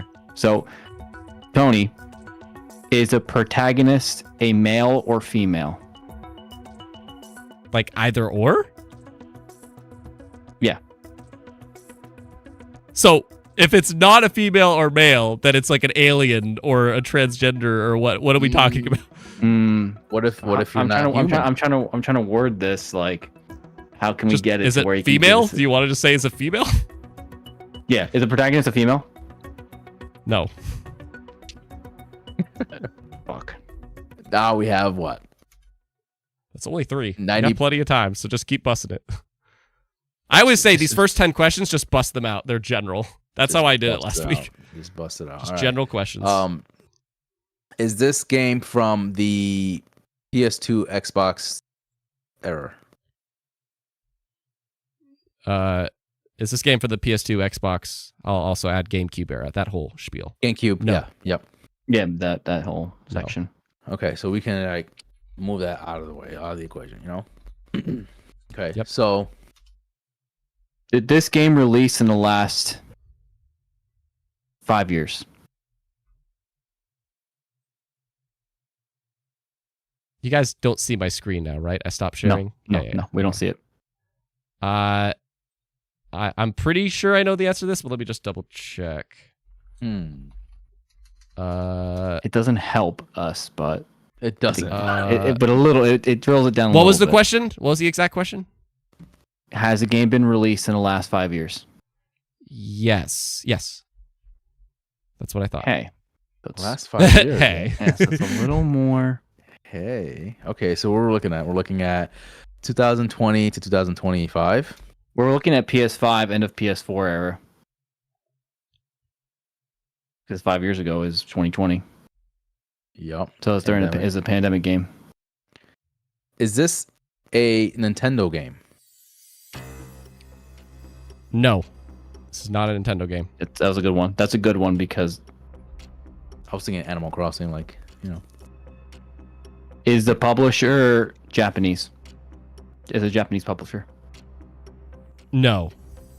The publisher is not Japanese. Is the publisher a third-party publisher? Yes. Third That party makes it publisher. harder. That makes it harder. Does it though? Yeah, it does. Well, More. you don't. Okay, so we remove Sony, right? Nintendo. Nintendo's out. Do we consider Xbox? Like what? Like this was 5 years ago. This is 5 years ago. So I almost just spit out my water. I almost spit out my water. Is Oh my Xbox god! I third-party love now it. at That's a this point? debate. I love it. That's a debate. Ah, damn it! All right, let's see. I'll just confirm for you. Nintendo, PlayStation, and Xbox. Those are the first party publishers. I'm just gonna give you that. sure. Okay. All right, Okay. just making Okay. sure. Okay. I'm giving you that. That's just hilarious. Yeah. Okay. So no, it's not an RPG, right? So you can kind of pretty much take out Square Enix, right? Yeah. Um, Or Atlas. Atlas is out of there too. yep. Sega. And not really Sega. No.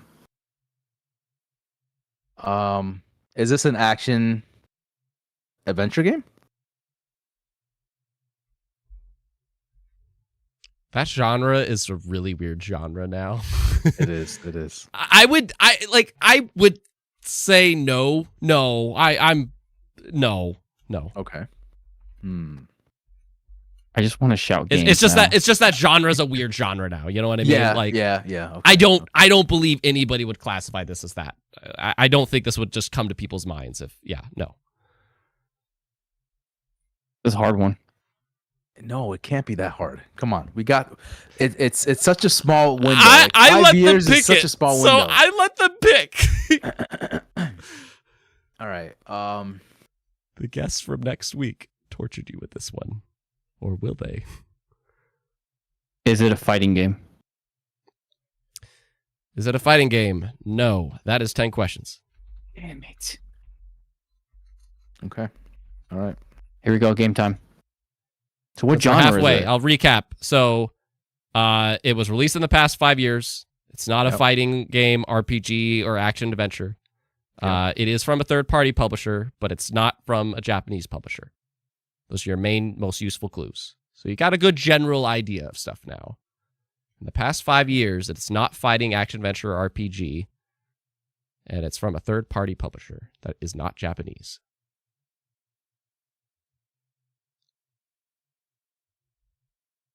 Is it a co-op game?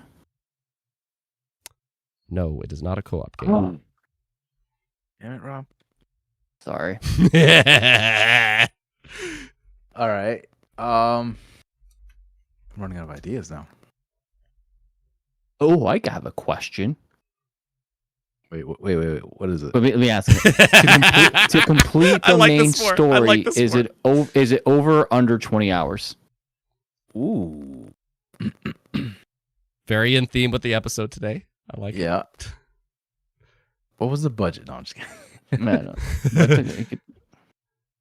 we could ask an good hour question. question, That's how long it takes to basically beat it, but it's not a yes or no, so we have to ask a specific If I was on the number. team, I'm only saying this because I've never heard that question. That's a good question, Rob. Like over under 20 hours. Yeah. It's a good I one. like that.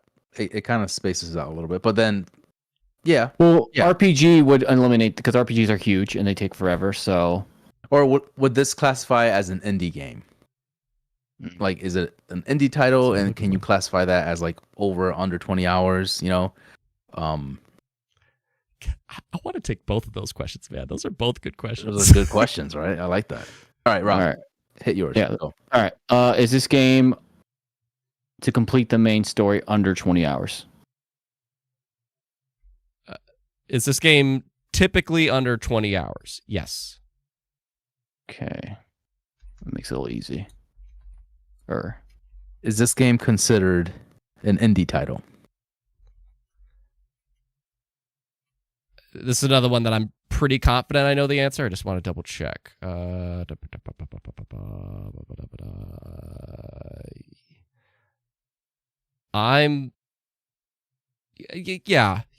it is. Yes it is. It's an indie title. This is an indie title that is under 20 hours typically.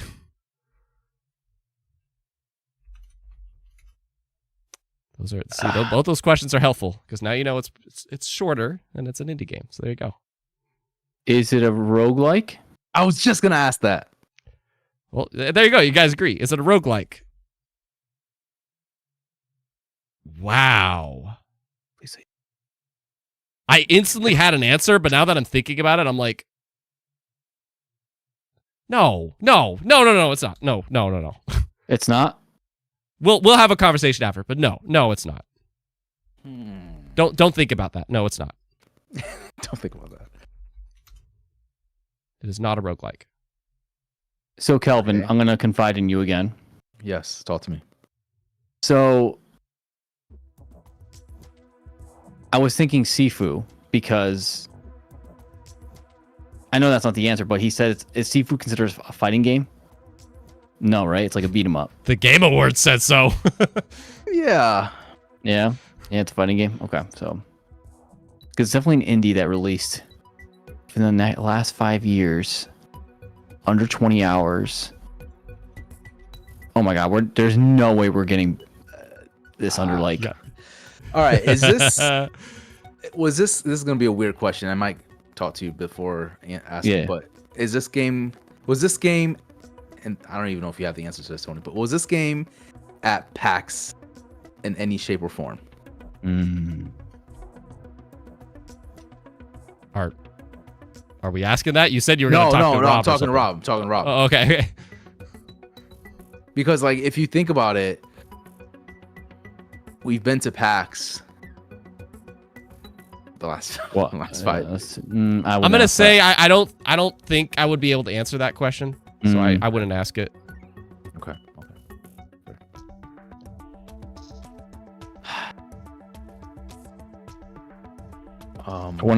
I want to ask, dude, does the main character wield a sword? But like, I feel like it's too general still. It doesn't help us. No, it's not. It's not. It doesn't help us, yeah. I can't look at anything, right? I can't like search up a name if I know of a game. No. You could just check something if you're thinking, but I always tell people, like, if you're playing the movie version of this and you find out it's an 80s sci-fi film, you can't look at a list of 80s sci-fi film. Yeah. But you could like fact check on something. Oh, yeah, I'm trying to think of the name of a specific game that I'm thinking about, but I forget the name of it. I think would help us if we knew where this game was being played on, like, mostly. Like, was it? I mean, Steam. Should we ask? Is it a Steam title? Oh, look at Rob's head's turning. Rob, something's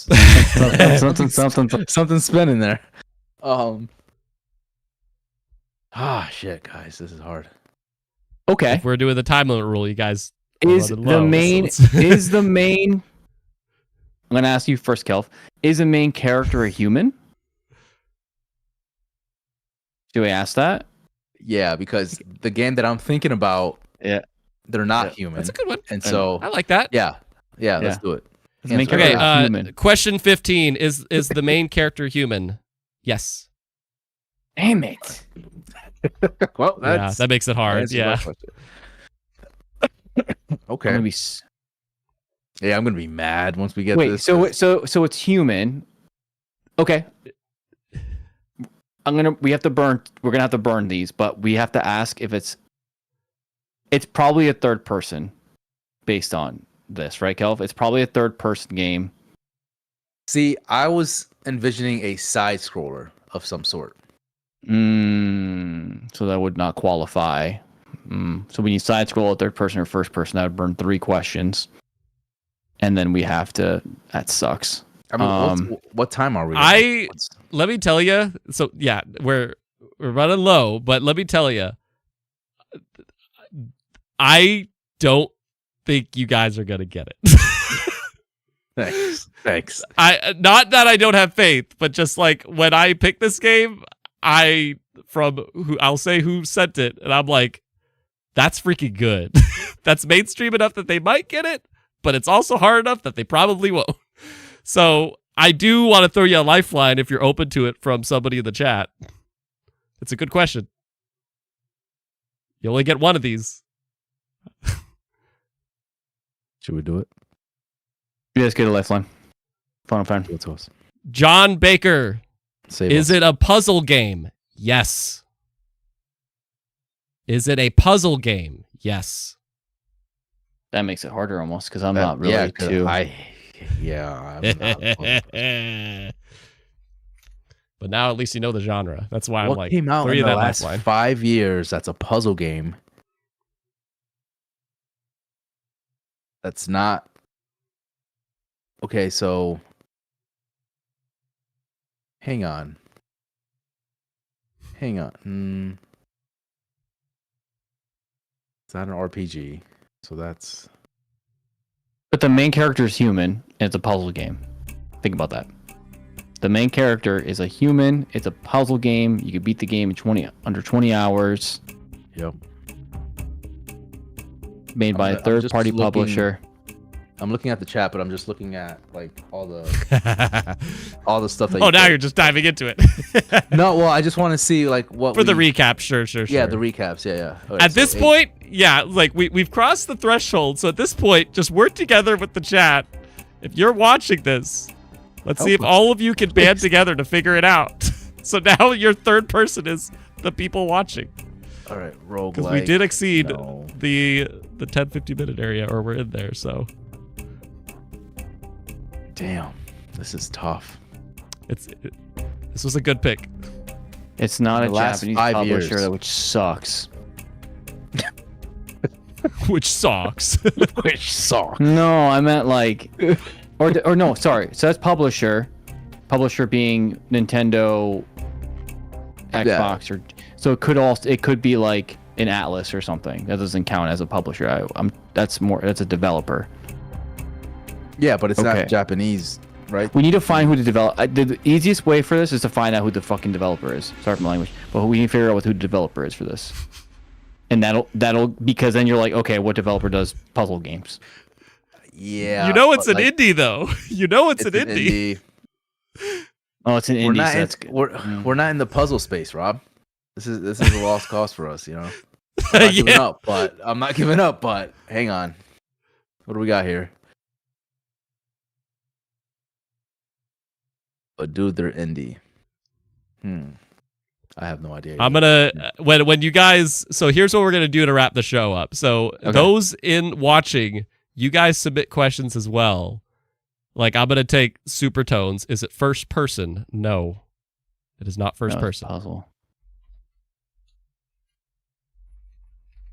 I think of when you think of a puzzle game in 2020, the past 2020 to 25. Yeah. Wait a second. Oh shit. No, because that's a roguelike. I was gonna say.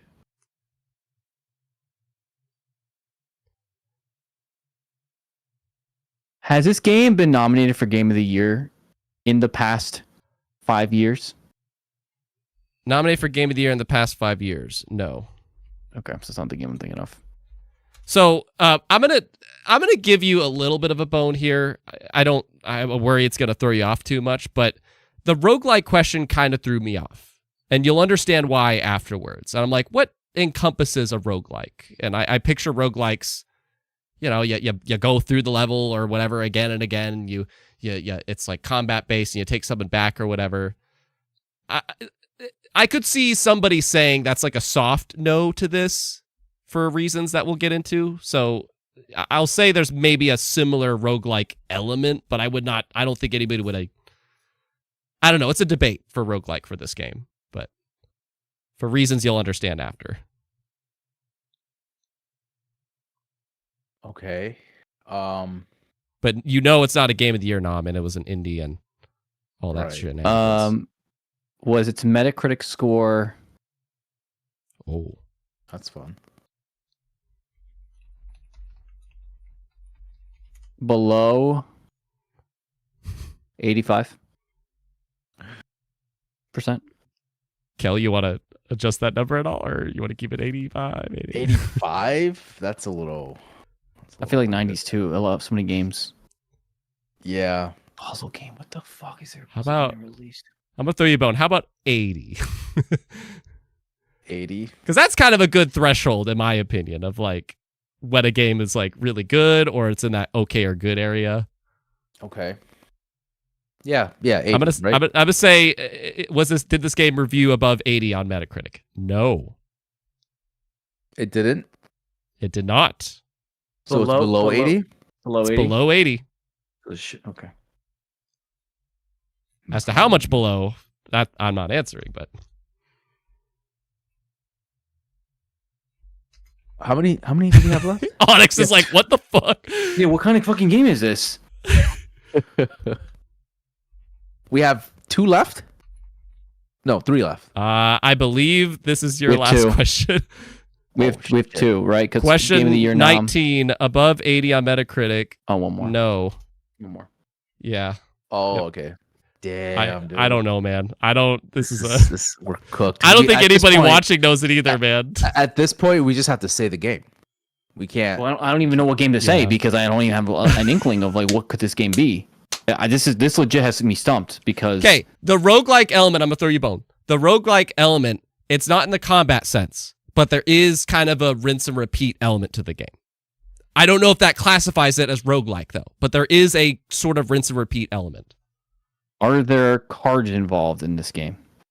Wait, Ron, that's our last question. You're gonna. Do you think we're gonna get it? Do you think we're gonna get it? I really don't think you guys are going to. Yeah, there's no way. There's no way. There's no cards in there. All right. To it. You want to ask that? Is there any cards involved? Cars or cards? Cards. Game cards. I'd be pissed if it's like a fucking Yu-Gi-Oh puzzle. It's not. It's not. It's not. It's Konami. It's not. Are there cards involved? No, there's not. Let's just go with that. So, all right. What is the game? Because I actually am. I'm stuck. I can't get. Upset, yeah. I can't think of it. Out of all the genres, it had to be a puzzle. I kind of hope a puzzle game.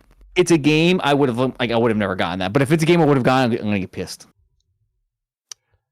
Let me tell you, William Dafoe voiced a character in this game. Still doesn't help me.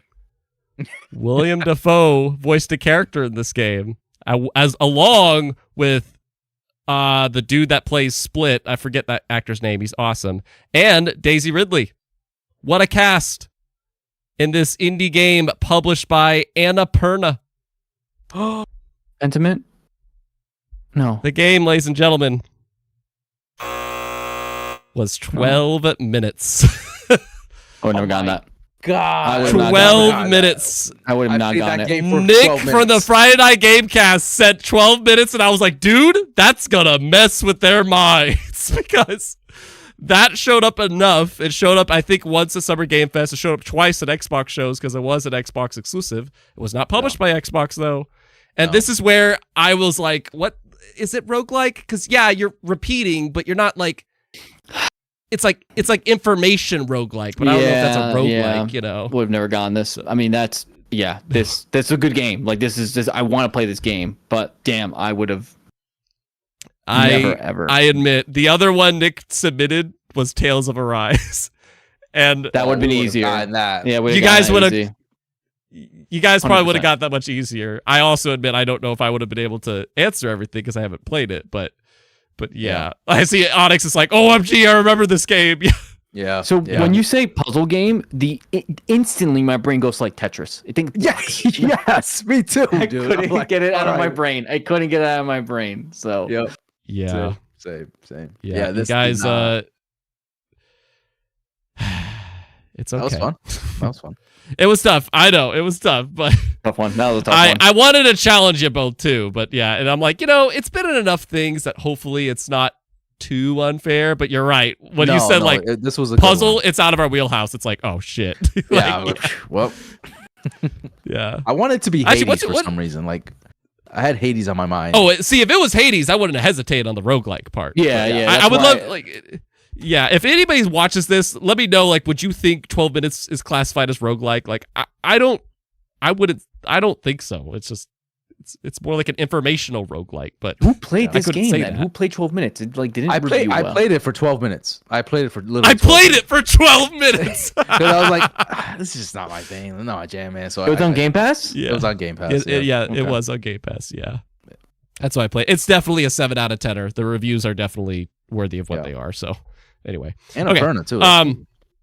Yeah, but anyways, that's a show of Coded Good Game today. Lots of big picture topics, and we had a fantastic time. I always love hanging out with Rob and Kel from Gaming Duo.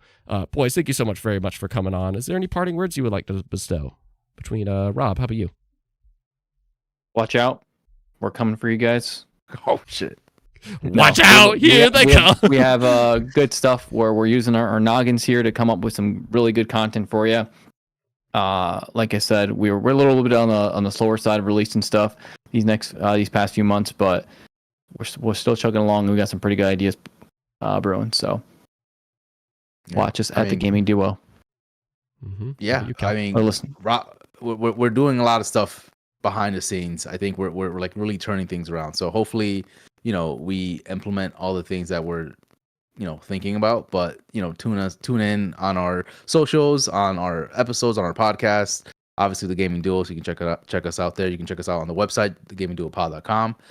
So there's multiple ways to check us out. So thank you, Tony, for having us. Of course, it's always a pleasure. Always exciting to be on your platform. So really do appreciate it, and I can't wait to listen to next week's episode. Yeah, that's gonna be a blast. God. Oh my God. Juggernaut. I'm so excited, man. I'm so excited. Yeah, I need to send you guys the form. Yeah, so thank you both very much for being on. It was a blast. I hope you watching have an amazing weekend and a very good game, and that you are being geek proud awesome. If you're passionate about something, own that.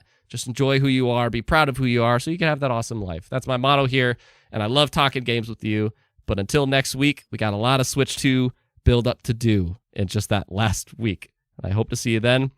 And let us know your thoughts about the topics we had today. Until then, toodles, everybody. Bye.